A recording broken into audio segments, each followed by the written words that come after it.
be talking about how to quit comparing yourself to others and finally feel secure and confident in who you are. So, Nia.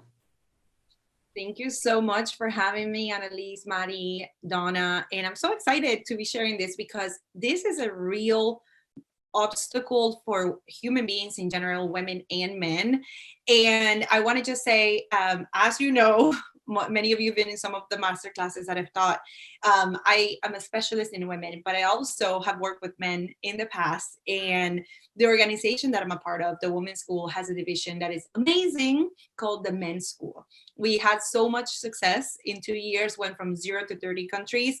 And the women were so happy with what they were, the changes that they were seeing, that we had to advocate for a men's school. So we have a men's school now, and it's so amazing to see the transformation in not only women but in men. So I want to just let you know that in the presentation there will be a lot of wording towards women because I don't actually facilitate the men part of the class, but everything that you will see in this presentation can apply to men and will apply. The language is just a little different in our main masterclass. So if you have any questions that pertain to men, or you want to know more about the men's school, feel free to let me know. I know we have women and men in this audience, and I want to make sure you all feel welcome, and that you can apply the content regardless of your gender. Okay, so let's get started. This is such an important topic, and especially in today's world where social media is so prominent and where we're seeing people's lives in a screen, we're seeing their highlight reels, but we're not seeing their behind the scenes. And so comparison and competition, which are, I think both of them go together very much, most often, are really something to take seriously. And today we're going to talk about why and how we can solve this crisis of comparison so that you can actually feel more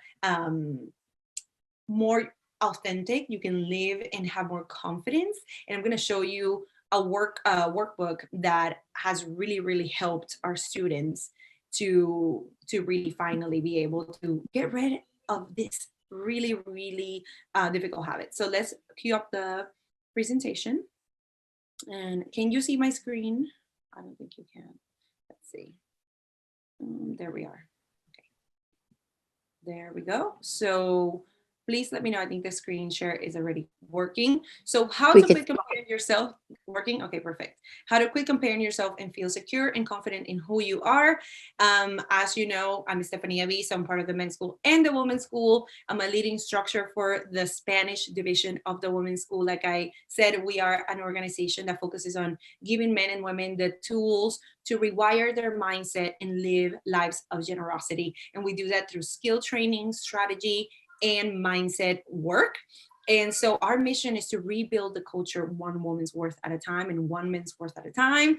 And so for those of you who don't know me, I am a mom of 2 little girls. I have been working with women and in the personal development field for over 5 years, almost 6. And what I do is I basically teach workshops. I lead one-on-one clients, and I also lead masterminds, which are my small groups of clients that I walk through our 6-month journey of the art of being a woman and in Spanish and English. So here I'm going to leave all my information and I'm going to jump right in. I will share this later as well so that you can have it. If you have any questions, if you need any support, this is why I'm here to help you. And so let's dive right into comparison. Why do we compare? And this is something I believe that human beings do, I think, subconsciously in an automatic way. We immediately meet someone and we start the comparison game. Has that happened to you? That you just come in, meet a new person, you're at work, you're out out doing the running errands or doing things, and immediately our brain goes to comparison. So at some point in your growing years, you started learning that, right? We started picking up on maybe listening to our parents talk about the neighbors, the cousins, the siblings, and that comparison game just started being part of who we are. The problem with it is that when we're not aware of how it affects our joy levels and our capacity to feel confident, to be someone that adds value to others, then it's actually detrimental. Okay, so at some point when we were growing, we started, seeing people, maybe there was an area where we felt inferior. Maybe you saw someone do something better than you, and you started really noticing differences between you and other people. You started seeing that maybe you lack skills, and instead of addressing that roadblock, you literally started to wire a habit of comparing, and that became a neural connection in your brain. So instead of us saying, well, this girl is really good at that, or this guy is very smart and is doing really well in sports, or X, Y, and Z, instead of saying, oh, they're good, what can I do to be better, we just started comparing and then starting to feel inferior in certain areas, right? I'm sure it's happened to all of us. And so really, comparison is simply a neural wiring that is just part of our brain because we've done it repetitively, and it can be rewired through neuroplasticity. So we can change it. We can actually start becoming people who don't compare.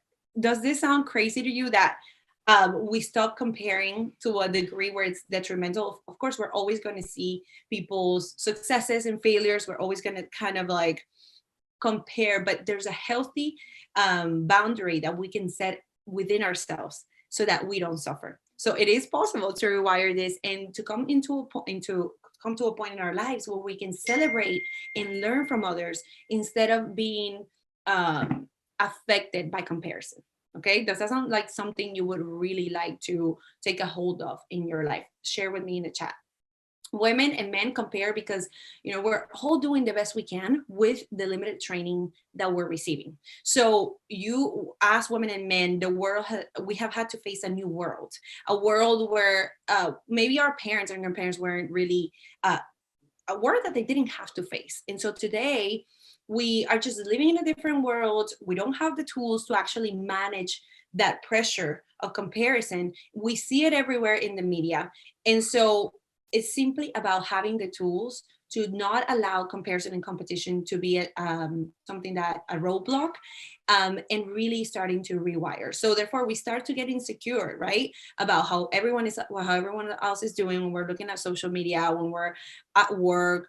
We have all been robbed, really, and this awareness should allow us to be more compassionate towards other people, other women, other men, and really know that we're all dealing with this issue of comparison, and everyone's being hurt when they're not aware of what they're doing and they don't have the tools. And today I'm going to give you the tools. So we're going to learn about why we compare, become aware of how we do it and why. And then we're going to talk about the solutions, and I'm going to walk you through exercises that are amazing. We just run these exercises through in a 5-day challenge with over 1,000 women, and the results and the stories were wonderful. Okay, eventually we'll do it with men, and eventually we'll have to do the challenge in Spanish as well, because it was a complete success. So our media, our education system promotes comparison as a norm. It's part of the culture. You see People magazine and all this this spreads in the magazines where they put an artist, let's say Sofia Vergara versus Jennifer Lopez, who wore it better. Have you seen those things in magazines? Or comparing athletes, and it's literally just comparing, trying to pinpoint who's better. And it's just part of the system of how we were raised. And there's expectations that there are for us to measure up to. There's these expectations, and we all want to meet them. And when we don't meet them, that's when insecurities really start just showing up and blossoming. But the problem is that we have to be aware that these expectations are false and they're unrealistic. So once we realize these expectations are unrealistic, it's easier for us not to feel that our worth is conditioned to that we are going to be worth more if we measure up to these false expectations. We have to realize that we need to really filter what's out there and understand our worth really well. And so certain TV shows, they advertise being critical of other women and men as a norm, and that is an issue. And our kids grow with that mentality because they're watching TV, they're looking at YouTube videos, they're learning from the culture, and we have to be ready to give them the tools so they don't fall into this trap. Okay, that can rob a lot of joy from their lives. Now, it's a generational prison. Mothers who are unaware of their comparison, fathers who are unaware of what they're doing, I think men are better at this. I think women are struggle a lot more with this, but I know men are more competitive, and it still is something that burdens them, right? So when we're not aware as parents, we are literally passing this habit, this way of thinking to down to our children. So the fact that you're here today is amazing, because we want to break these generational patterns and really free our kids from comparing and allowing them to be happy and joyful with who they are. Okay, that's the goal. Let me fast forward to the next slide. I think the presentation is kind of stuck, so I'm going to stop it for a minute and I'm going to reshare. There we go. Let's go into slide 6. Oop. There we go. Okay, so what happens to us when we compare?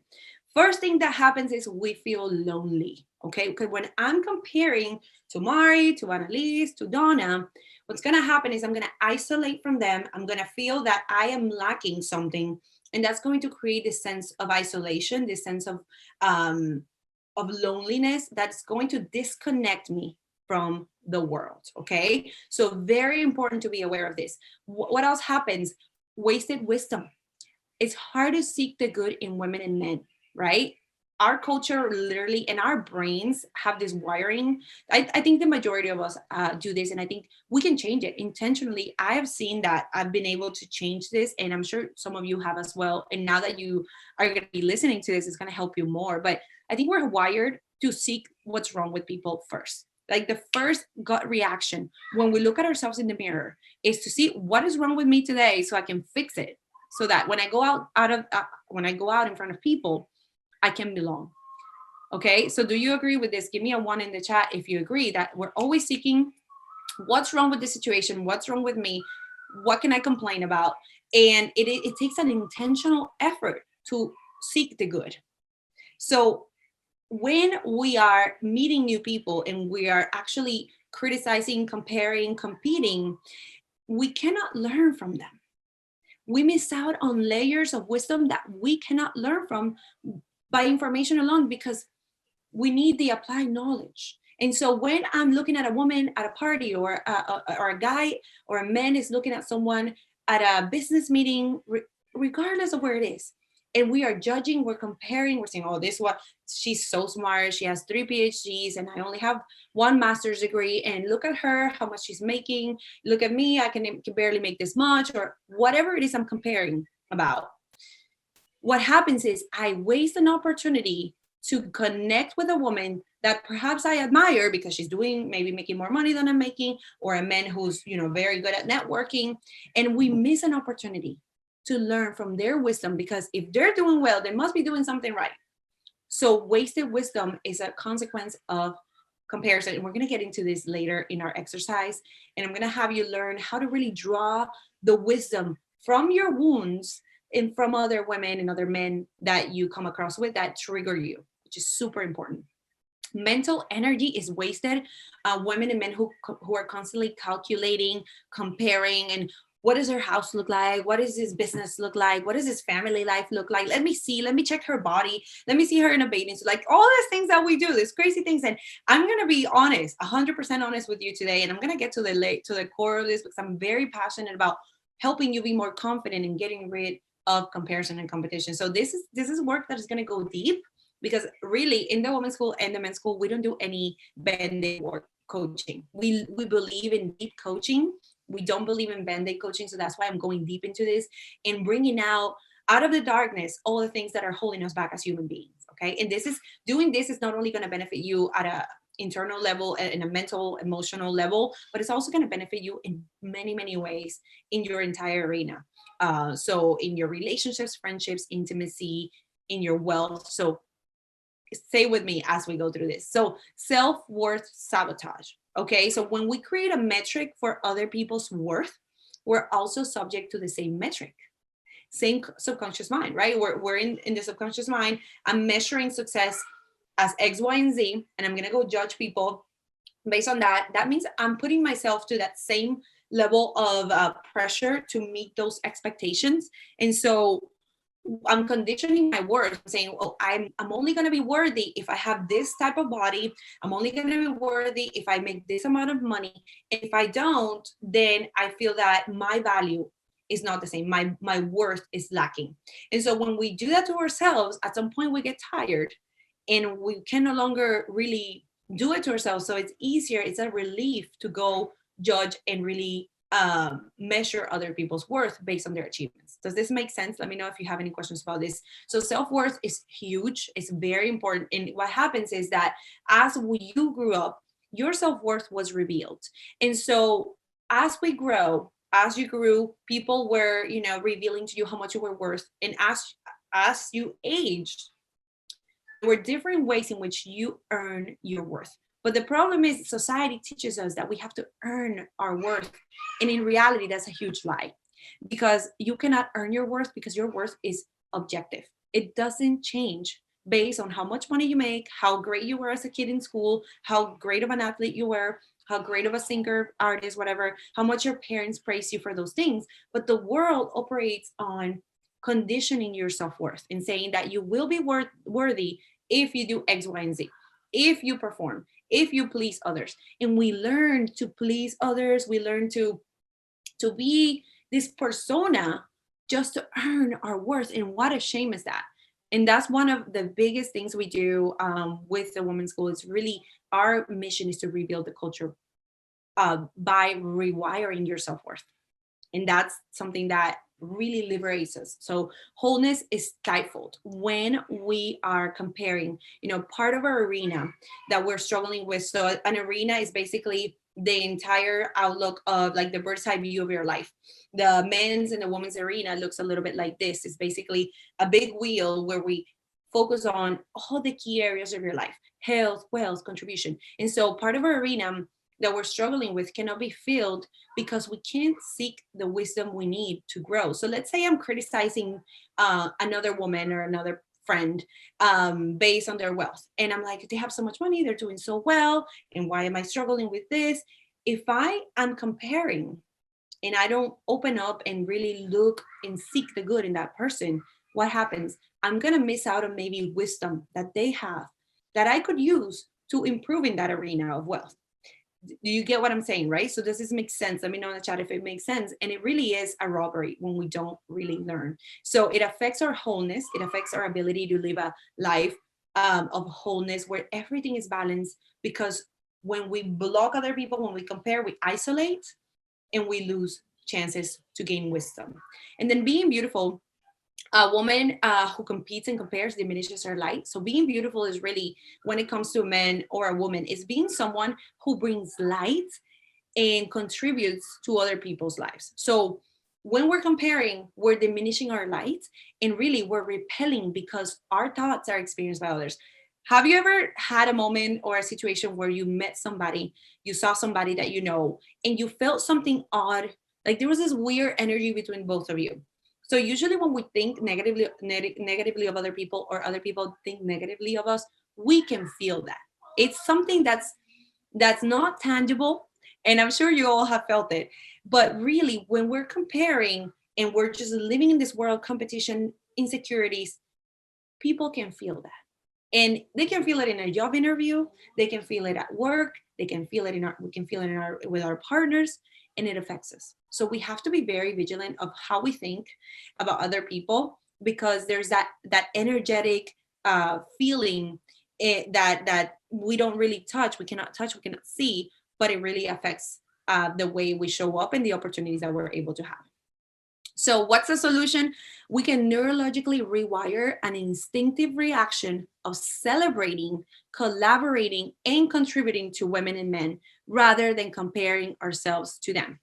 Do you believe that it's possible? I believe it is possible that we can neurologically rewire, because we've been wiring comparison, competition, but now we can rewire an instinctive reaction to celebrate other people, to collaborate instead of compete, to contribute to other women and men rather than compare ourselves.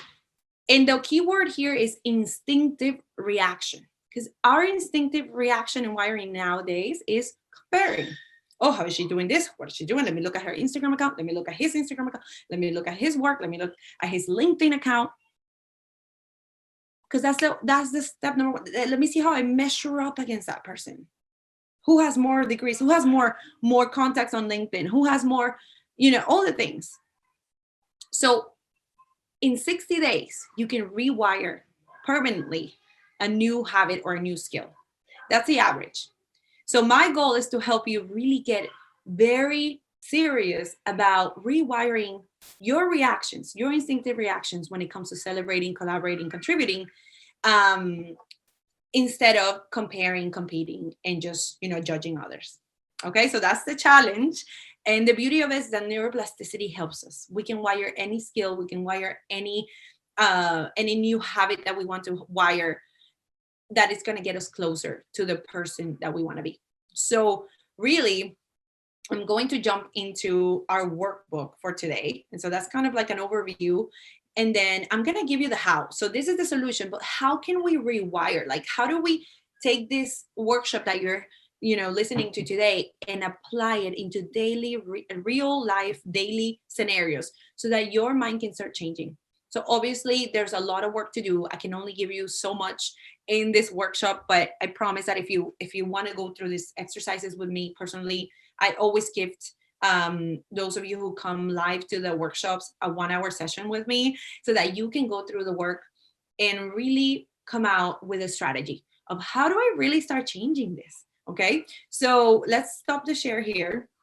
I'm going to pull up an exercise, and this is going to get a little deep. It's going to get a little, I mean, we had women in the challenge crying literally, because this is a huge, huge deal in our society. A lot of people are burdened by comparison and competition. And so the first thing we're going to do today is I want you to grab pen and paper or a pencil and start writing down the questions that I'm going to ask you, or anything that stands out to you in these scenarios. I want you to write it down, and really work through this with me. That so that we can identify what are your wounds that lead you to compare and compete, and then how we can really, at the end, I'm going to give you an action plan that's going to help you know what to do to rewire. If we don't go to that 95% of our brain, which is our subconscious mind, where all our behaviors are just programmed like a computer, we don't go there, it's just going to be superficial work. So doing this is really helpful because it goes to the root of where these triggers are coming up for you. So again, I apologize because this is all geared towards women, but where you see women, if you're a man, just just change to men and know that this really applies to all of us. I believe that men struggle with this as well. Maybe they don't verbalize it as much as women do, but it is an issue. I believe it's something that human beings really, really struggle with, and it can change. It can really change. I have a friend, the founder of the women's school. She's been working with women for 20 years, and I didn't believe. She always says, "I don't compare. I don't compare myself to women. I don't really compete." And I was like, "Oh no, she's just full of it. She's just talking about it just because she's the founder." I don't really believe that she truly doesn't compare and compete. But when you talk to her, when you are in her space, you realize that she's always seeking the good in other women and men and everyone. So when I got to see that, when I got to experience that in her, I said, it is possible to train our brains to seek the good. So I want to say that to you. And I tell you, I've gotten to that point where I won't say I'm 100% an expert in this yet, because we're always students, but it is something that I've gotten better at. And it's so freeing to be able to be who we are instead of calculating and comparing and competing all the time. It's just such a good way of living, right? So let's start with what we would do as step one. Usually we do this in a challenge mode, and it's they 5 days of going through this, going live and sharing your experience. So I want to hear from you. I'm going to start interacting with you and listening to what are your wounds. So first thing we do is identify our wounds. Which woman or man makes you feel vulnerable? Ask yourself why.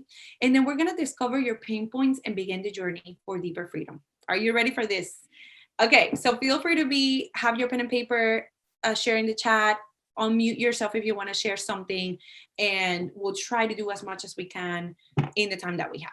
Okay, so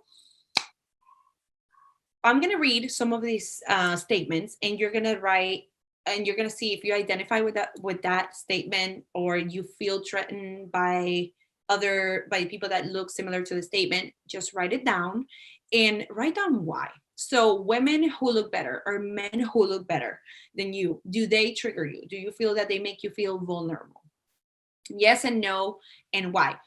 Maybe women or men who have perfect relationships. Maybe you didn't have a good, maybe your parents didn't have a good relationship, and you have struggled in relationships. And so when you see a couple or a man or a woman who has a really stable, beautiful relationship, that triggers you. So why does it trigger you? It could be because you've been through a lot and you've struggled. Women who are confident, men who are confident, do they trigger you? Because what's the reason why? Because maybe you don't feel as confident, you feel a little insecure, and when you see someone like that, you just compare, makes you feel inferior, and that's when that just continues down that downward spiral. Women or men who are smart, so maybe the reason why is you spend your whole life trying to accomplish and perform to earn your worth, and so when you see someone smarter, immediately you associate that she's smarter, so she's worth more than me to society, right? She's more worthy, she's more it's going to be more admired, more recognized, more accepted than me. And so these triggers are there to really open our eyes. And so if this happens to you, that used to happen to me a lot in college. I would see someone who was smarter than me, who had better grades, who was, doing better, and I would immediately feel inferior. I would say, oh, I need to do more. I need to do more, because I had been wired by my family. They didn't mean it, right? They were doing their best. They kind of like rewarded academic success, and I started confusing my identity and my worth with my performance at school. So you have to be very careful with that.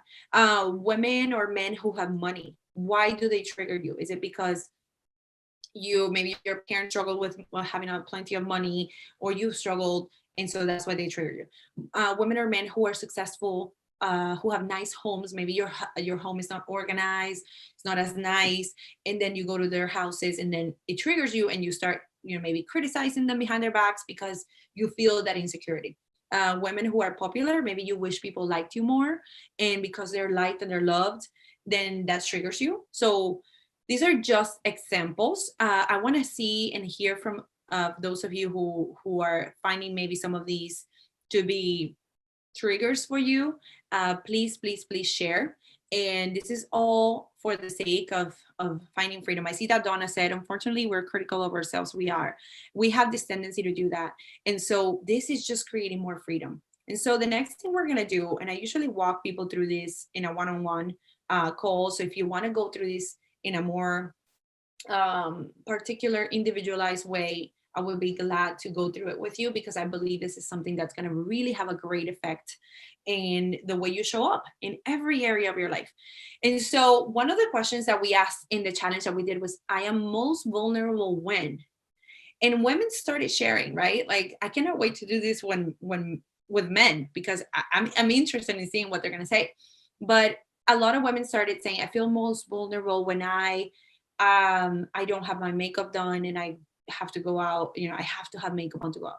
Or maybe when I see one of mine was when I would see a really beautiful woman, but especially when my partner was around, because I would somehow think that if there's a beautiful woman there, my beauty won't count, and my husband's going to look at her. Like, these are the crazy wirings that we have, and I'm not afraid to share, because I feel like when we share our deepest wounds, we can heal other people. So, and I really said, wow, it's amazing that I did this, because now I can break free and rewire from these insecurities, right? And so if you want to share in the chat, if you feel like you don't want to share it to the group, you can always send it to me privately in the chat. So think about the times and the people that make you feel the most vulnerable. I'm going to give you about 30 seconds to think about this and really go deep and think about the situations where you feel insecure. And the reason we're doing this is to ask ourselves, what can you learn from this? What can we learn from that trigger, from that wound that's coming from maybe childhood, from middle school, from high school, college, your upbringing. We have to get really curious so that we can bring light to what's in our brain, in the darkness, and we can just face it and rewire it. Because if it's in our mind and we don't write it down, it's just going to continue to be there. Okay. So think about this. You're very quiet up in the chat, so I'm going to give you 30 seconds without to see what you come up with. So let's wait 30 seconds.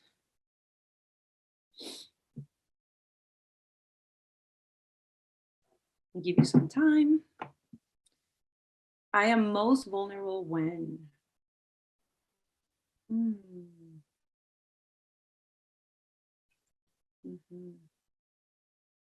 Okay, so I will let you think about it, and then we're gonna jump into the second step, which I think is so powerful. It's so powerful.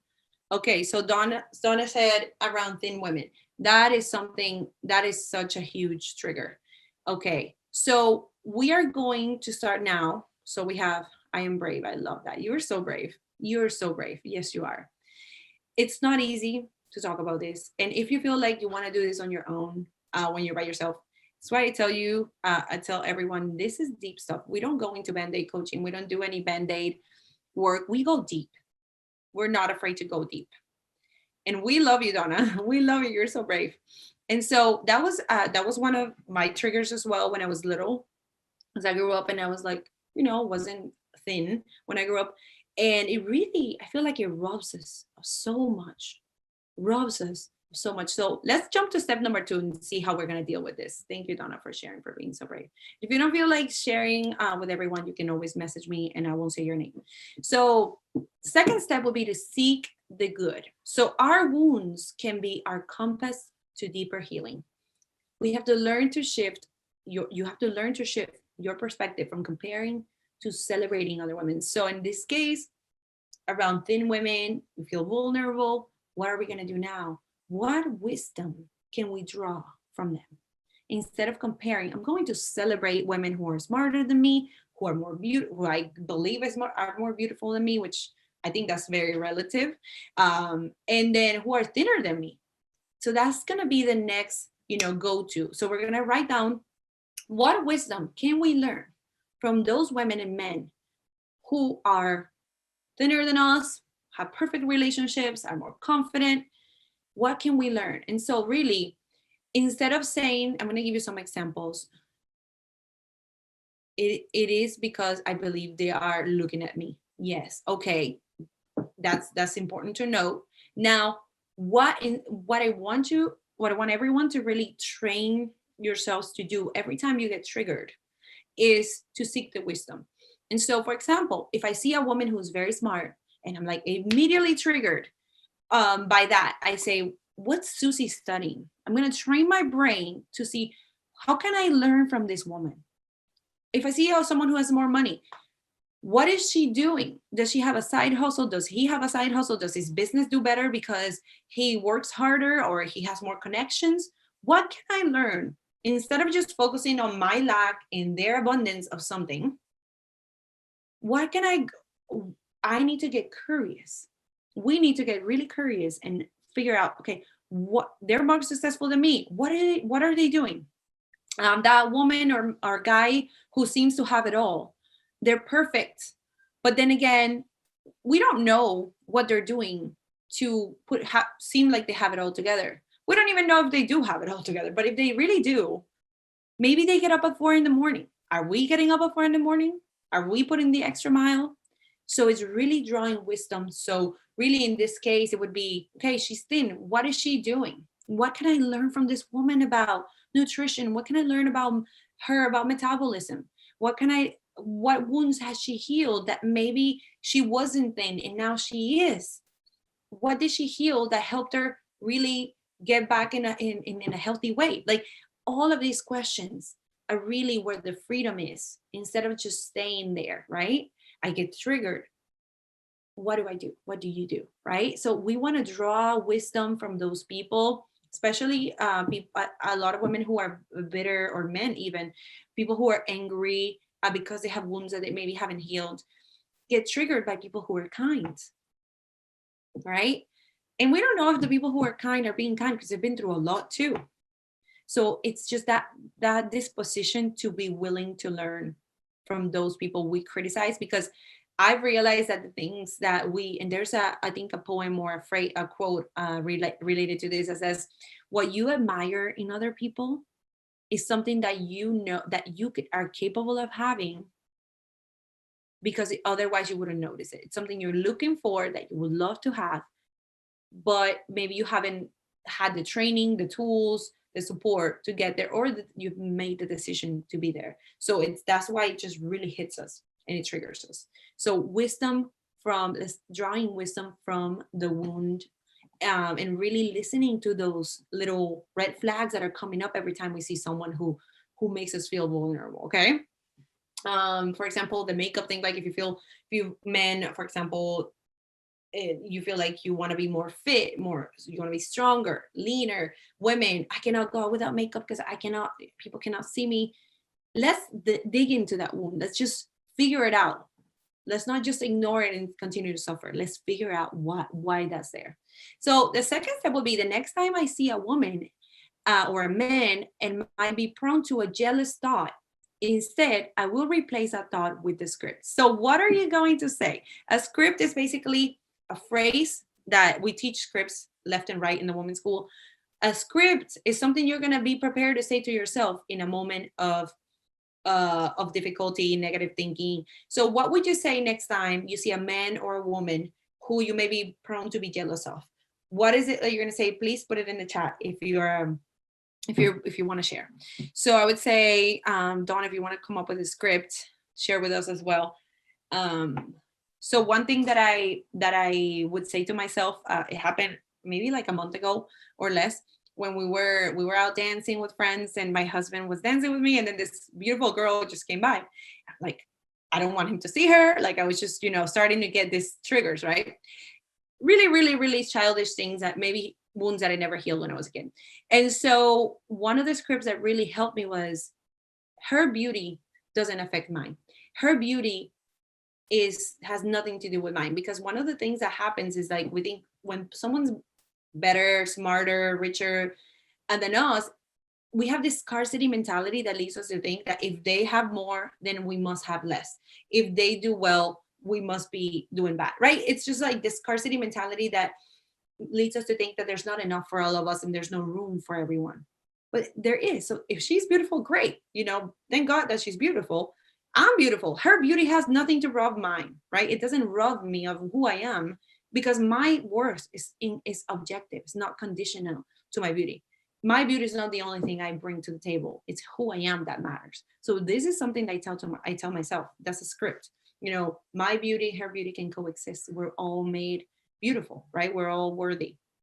And that's a script. So you can come up with a script to replace a thought, and that's really how you're going to start changing your mind. Okay, this is like really how we rewire comparison and competition at a core deep level, and how we find freedom. Okay, and I'm going through this with you because otherwise I could tell you a million things about comparison. I could give you facts, I could give you a lot of different pointers, but I'm giving you the how.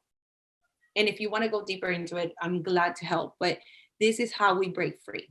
Okay, so designing your self image. The third thing we do is really start designing who we want to be. And instead of just continuing to live based on the labels that we receive, based on what we've done in the past, we get to choose to live by design and not by default. In this exercise, I'm going to have you pretend that you can design. Let's pretend that you can design who you want to be without any limits. How would you describe your highest and best self in these different parts of your arena? Okay, remember I told you the arena of a woman and a man. Thanks, Maddie. Maddie said, I love this so much. I just think this is so important. Today's world, we're so full of loneliness, depression, anxiety, and a lot of it stems from not feeling good enough, not feeling that we measure up. It's all about the self-worth crisis. So when we realize we're worthy, regardless of what we do, how much we make, how we look, it's something that really gives us freedom. But we have to rewire at a subconscious level. Otherwise, we're gonna hit ourselves against the same rocks over and over. It has to be done, through. We have to just really do it at the core and at the root of those beliefs, and just add new beliefs to our mind, to our subconscious. So describe your highest self in your family. So in the arena, in the area of family. So this is the arena of a person's life: family, self-image, health, friendship, intimacy. All of these are key areas for your fulfillment. So in family life, how do you show up? Like what is it that you want to bring to the table? Well, maybe with your family, I would say an example could be, I'm a great daughter, sister, mom who listens to her loved ones, who's a great listener, who is present in when she's spending time with her family members, who is always ready to help, who is always loving. That could be what your ideal higher self would be in family, right? That's an example. Self-image, huge. Self-image is so important. We're designing your self-image in every area, right? We literally do this in the masterclass that I teach, for a whole entire, I think, week. And it's part of the Art of Being a Woman masterclass. Describe your best self. Who do you want to be? You want to be confident? Yes, you get to design who you are. And then we work on what skills you need to actually make this happen, right? We're not just going to visualize and think without getting to work, but this is the beginning, right? Designing the man or the woman you want to be. And describe your best self. Okay, I want to be confident. I want to be kind. I want to be joyful and grateful. That could be my self-image, right? I want to be a successful business owner. Examples. Health. Describe your optimal health. Okay, so we're thinking, when we talk about health, we think about emotional, spiritual, physical, and mental. So what is your optimal health? Remember, we're doing this exercise as if there are no limits. What happens to us is we limit ourselves based on what we've done in the past, based on what the people around us are able and capable of doing. But when we do this work in the masterclass with my clients, with the one-on-ones, with the groups, I literally say, I don't want you limiting yourself. Let's really stretch your imagination, because I think there's a quote by Oprah that says, correct me if I'm wrong, but she says something along the lines of, you get in life what you have the courage to ask for, or something like that. What you have the courage to ask for. So we have to be brave and ask big. Okay, so what do you want in your friendships? What does your friendships look like? What is your highest self in your relationship? So let me read what Donna said. Jealousy is destructive so that it is not what I feel or think. I want to look like thin person. Yes, thin body. This may be odd, but I'm happy for the person. Yes, it really, most of the time when we're comparing, we really are not wishing anything bad to them. It's just all about us. It's really everything is happening inside of us. It could feel that there's an odd energy with that person. Some people do wish badly upon those people because they have these really deep wounds, but a lot of the times we don't have anything against the person. It's just the lack of what they have and what we don't have really creates that friction. So I criticize myself for not having control to be thinner. Yes. I answer, I would love to be that thin. She must exercise, eat right, be happy for that person. Maybe not going where you're going, but this is my transparent process and response. Yeah, I love it. What we're doing here is creating awareness. And I am so glad you're becoming aware. And so really it's going back into figuring out what the root cause of where you are is, and going deeper into maybe the whole thing is not about eating healthy, exercising. It's just maybe something deeper that you can really get a hold of that will set you free, right? So this is just us, coming up with theories, but the awareness is what's going to liberate you, right? So Petia said, I'm so glad this is being recorded. I want to go back over this. Yeah. And if you want to go through this with me, I mean, we are not allowed to share the workbooks, because this is meant for you to do it with a guide. Okay. Because sometimes we can blindside ourselves. That's why coaching is so powerful. We blindside ourselves a lot of the time. You cannot read the label of a bottle from the inside out. You want to have someone facilitating this. So let's go to step number 3. One thing I really like about myself is that now we're shifting into the good, right? So we already went through the dark self. We're going to, one thing I really like about myself is I want everyone to share one thing you like about yourself right here, right now. That's my challenge in the chat. Love it. Donna said my vulnerability. Yes, vulnerability is gold, because when you share when you're vulnerable, you can connect at a deeper level, and you can free other people from their fears, um, their insecurities. And so I'm so grateful for you, Donna. So everyone share now, if you are able to type one thing you really like about yourself. Okay, please, please, please share. And now let's go on to, okay, I see something else in the chat. I'm going to try to hurry up a little bit because we're coming up to the hour. So Stephen Morris is stability. That's really great. That's one of the human needs, having certainty, stability. That's super important for us to feel that our needs are met. Not being Donna said, not being afraid to share, as we know others have the same thoughts and feelings. Yes, your wound, your trauma, your pain can liberate someone from their pain. So please always share. Okay. Step 4 is competence builds self-confidence. So I promise that we're going to quit comparison, right? That's part of the title of what we're doing in this workshop. But in order for us to feel more confident, we have to be more competent. Okay, this is something I teach left and right in the masterclass. We teach it all the time. Competency leads to confidence. So if you are confident, if you know that you're working towards becoming a better version of who you are, that's going to really lower your chances or your need to compare, because you know where you're going, you know you're in a journey, and that really takes away from the drama. Okay, Mari said not being afraid of failure. Love it. This is excellent. I'm so glad you're liking this. So I'm going to leave my calendar link here, so if any of you want to go through this with me in an hour session, I usually do it for free. You don't have to worry about paying for that. I will be glad to go through this with you. And then I'm going to leave here the quizzes. You can take these quizzes as well from the men's school and the women's school to see where you are in your journey to wholeness. Okay, so competency. So I want you to pick maybe a skill, one of these skills. So first, the skill of saying no. From a 0 to a 10, 10 being very confident, where do you feel you are in the skill of saying no or the skill of taking action? So all these skills are really the building blocks of your confidence, because you cannot be confident if you don't feel that you have developed certain competencies. So if I'm feeling that I'm terrible at managing time, if you're feeling that you're terrible at getting things done and focusing, that's going to create a level of insecurity, lack of confidence. And then when you see someone who's doing really, really well at those things, there comes the comparison. There comes that dark hole that we fall into. So what are some skills from the ones you're seeing here that you feel that you want to work on?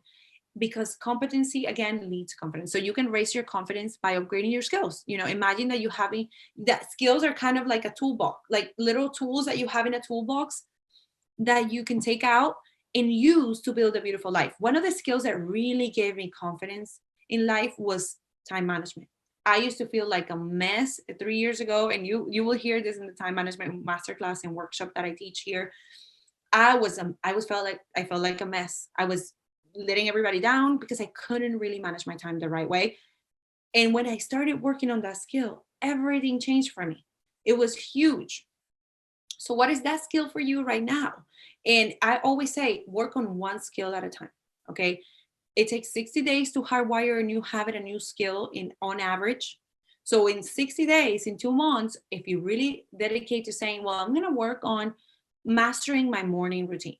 I'm going to work on mastering positive self-talk. And I'm going to be watching my self-talk, and I'm going to be writing scripts. I'm going to be meditating. In 60 days, if you really commit to this and you have an accountability partner, which I could be it, or any of your friends could be it if you need to, you will see a difference. And every day of your life, forever, you're going to be working on a new skill. I always recommend one skill at a time, but there's always skills that we have to master in order to reach our goals. So an area I'm excited to grow in competence is, so choose your area, share with me in the chat.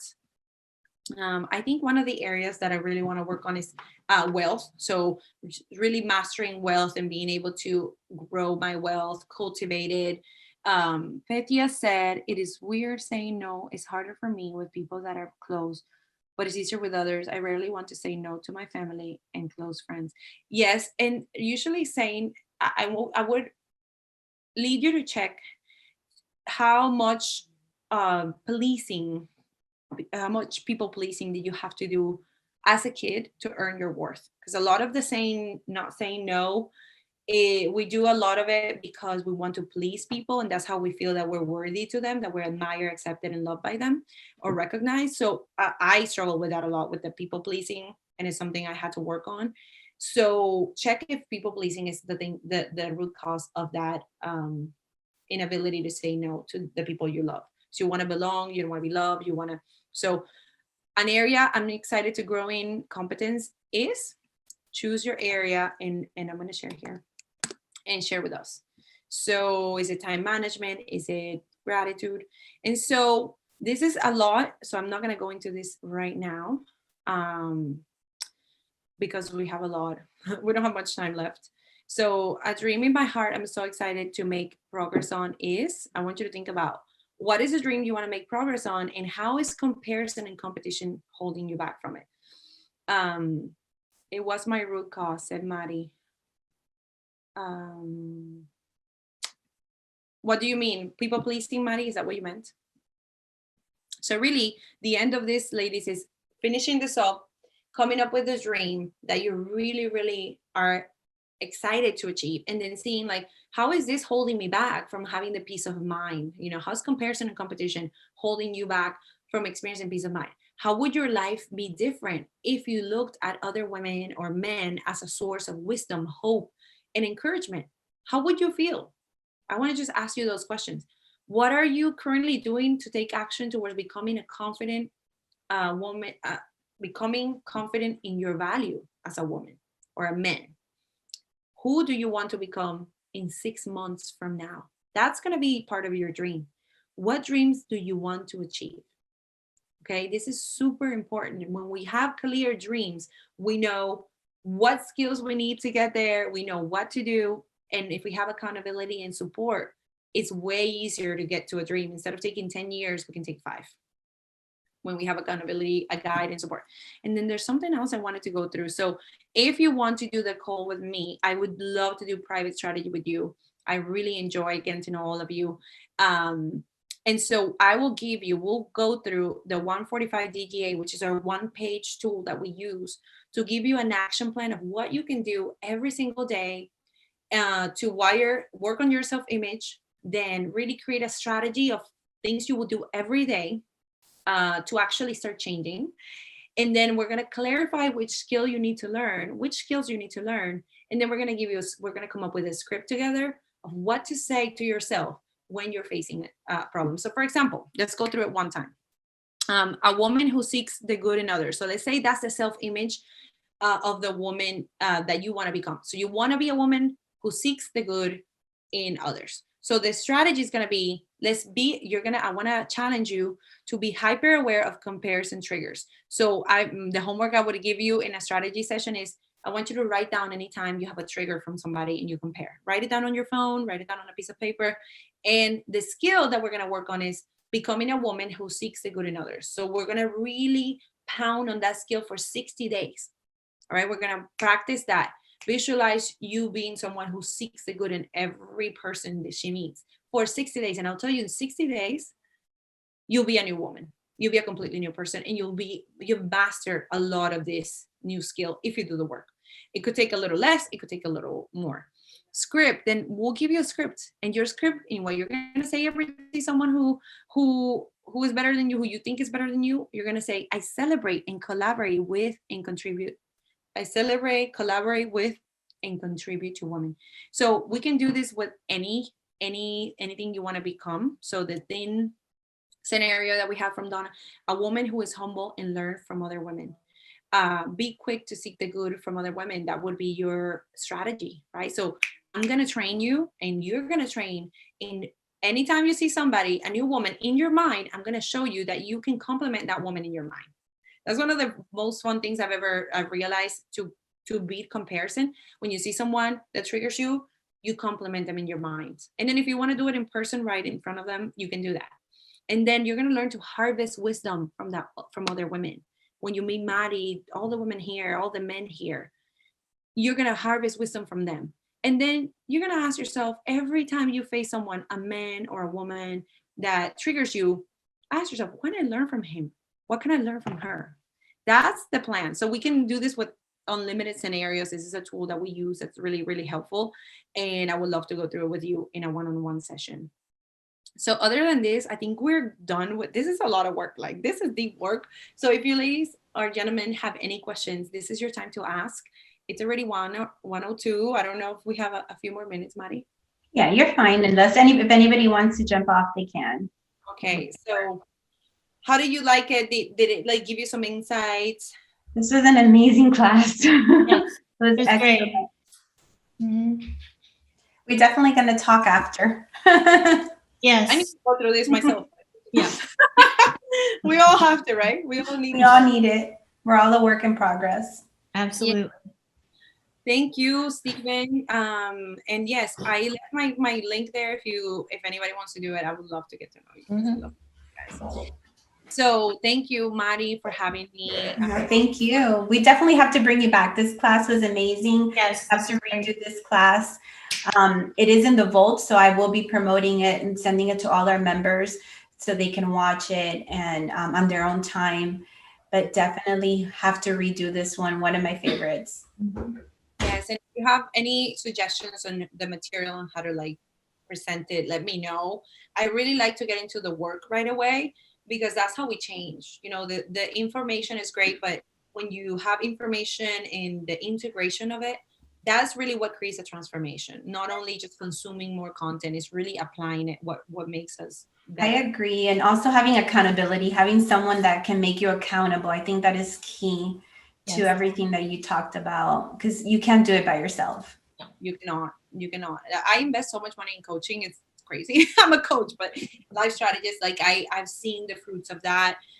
And I also, thrive when I have help, like with fitness. I am in a group that just really encourages us. We have like a little coach that just helps us out, and it's my fitness life, like completely. We need it. Everything. It's spiritually, having groups to help you stay accountable in your spiritual journey. Supporting, having groups and a community, being part of a community that is like-minded, that, you need that accountability from other people. Totally. Thank you, everyone. Well, thank you, Este, for being here today. Please, if you enjoyed this class, share with your friends, your colleagues. They can watch it on In Touch. And we're definitely going to bring Estefania back and have a whole bunch of more amazing workshops for everyone. So please stay tuned for any updates on those, and stay in touch with In Touch so that you can know what's coming up. I love that. Well, thank you, everyone. Have a great afternoon. Bye. Thank you. Bye, everyone. Thank you so much, Nia. It was wonderful. Bye. Thank you. Bye-bye. Bye.